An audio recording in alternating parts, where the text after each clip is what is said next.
हम गणेश के बारे में आपको चर्चा कर रहे हैं। तुम्हारे देश के, तुम्हारे वेद ने, तुम्हारी परंपराओं ने, तुम्हारी शिक्षा ने, तुम्हारी रामायण ने, तुम्हारे उपनिषदों ने, तुम्हारे पुराणों ने प्रथम देव के रूप में किसको मान्यता दी है? बोलो, गणेश को। और गणेश क्या है, कौन है? गोबर है, बस गोबर है। कम से कम इस देश के खेतों में गोबर पड़ता था। ये इतिहास है कि एक बीज जब हमारे खेत में पड़ता था तो ये सब प्रमाण है। तो उस बीज पर एक पौधा अंकुरित, मतलब एक अंकुर पैदा होता था और वो पौधा बनता था, और उस पौधे पर 3 बाल लगती थी, और एक बाल पर 80 दाने आते थे, यानी 8 तियां 24, यानी 240 दाने इस देश में एक दाने पर वापस कब आते थे?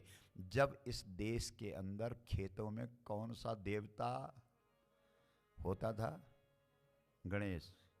और गणेश कौन है? बहुत ध्यान दीजिए।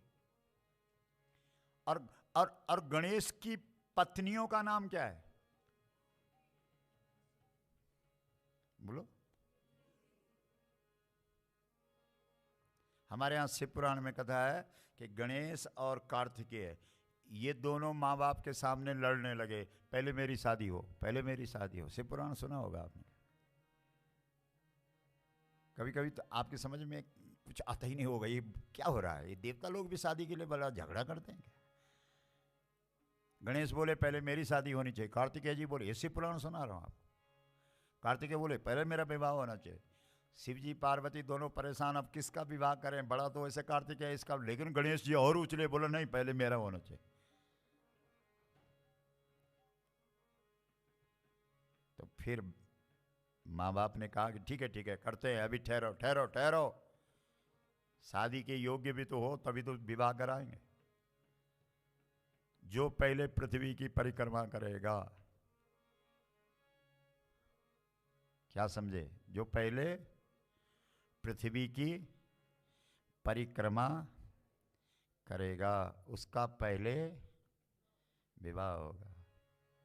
तो कार्तिकेय जी तो बुद्धि के देवता है, उनके पास तो उड़ने वाला वाहन है, क्यों है कि नहीं? मयूर, मोर, तो वो तो उस पे बैठे और एकदम तुरंत चल पड़े।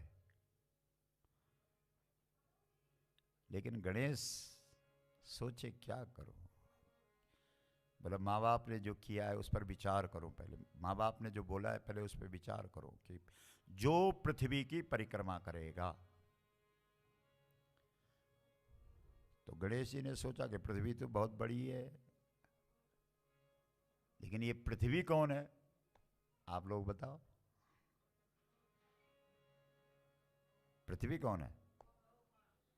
गाय है, क्योंकि जहां जहां पृथ्वी खड़ी हुई है वो गाय के रूप में खड़ी हुई। आप उठा लो, कहीं रामायण उठा लो, भागवत उठा लो। संग गौतन धारी भूमि विचारी, पृथ्वी गाय के रूप में खड़ी हो गई। और गणेश जी को, क्योंकि गणेश जी तो गोबर है ना, गोबर से ही तो गणेश है, और गाय से गोबर है। और गणेश को बनाने वाली कौन है? बोलो, पार्वती है, पार्वती है। और शिव पुराण के अंदर पार्वती जी गौ का रूप में है, अलग से एक कथा है शिव पुराण में। और शंकर जी बैल के रूप में है, यानी शिव जी हो गए बैल और पार्वती कौन हो गई? इसीलिए तो पार्वती जी को गौरी कहते हैं। क्या कहते हैं? गौरी। क्योंकि माताओं के साथ जब कोई जोर लगा करके कोई बात बोलनी हो तो री बोलना पड़ता है, और भाइयों के साथ जब कोई शब्द जोर से लगाना पड़ता हो तो उसके साथ रे लगता है। ओ भाई रे, सखी री, समझ रहे हो?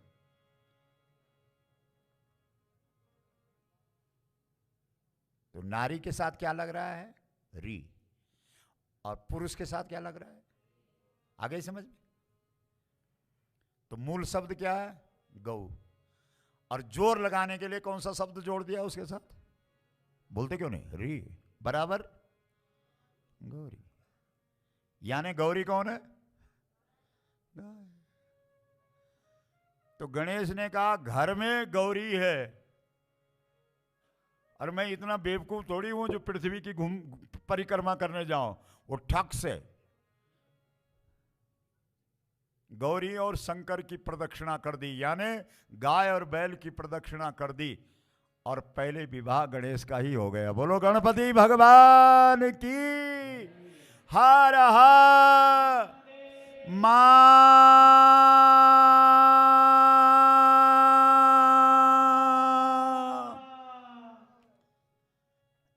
जिसको गाय समझ में आ जाए, जिसको गाय का गोबर समझ में आ जाए, वही विवाह करे। बिना गाय को समझे हुए और बिना गोबर को समझे हुए जो विवाह करेंगे, उनके विवाह ज़्यादा से ज़्यादा 2-4 साल चलेंगे। उसके बाद कोर्ट में फाइल चली जाएगी। बोलो गौ माता की। आप देख ही रहे हैं, आप कहीं भी जाओ पूरे देश में ये सारी बातें प्रत्यक्ष हो रही हैं। पुराने जमाने में विवाह होता था गौधूली बेला में। यहां कितने लोग हैं जिनका विवाह गौधूली बेला में हुआ? देखो, इनको पूछो, ये इनका आपस में पति पत्नी का कितना प्यार है। मुझे तो लगता है कि शिवजी और पार्वती का भी उतना नहीं होगा। एक बार हिमाचल जी शिवजी के पास गए तो गुस्सा आ गया हिमाचल को, क्योंकि उनको पार्वती दिखाई नहीं दी। तो जब नजदीक जाकर के गुस्से में कहा कि मैं छोड़ता नहीं इस नंगे को, इसने मेरी बेटी का क्या कर दिया। तो जब नजदीक जाके देखा तो धन्य धन्य हो गए, क्योंकि आधा अंग में पार्वती थी और आधा में शिव जी थे। बोलो शंकर भगवान की हर हर।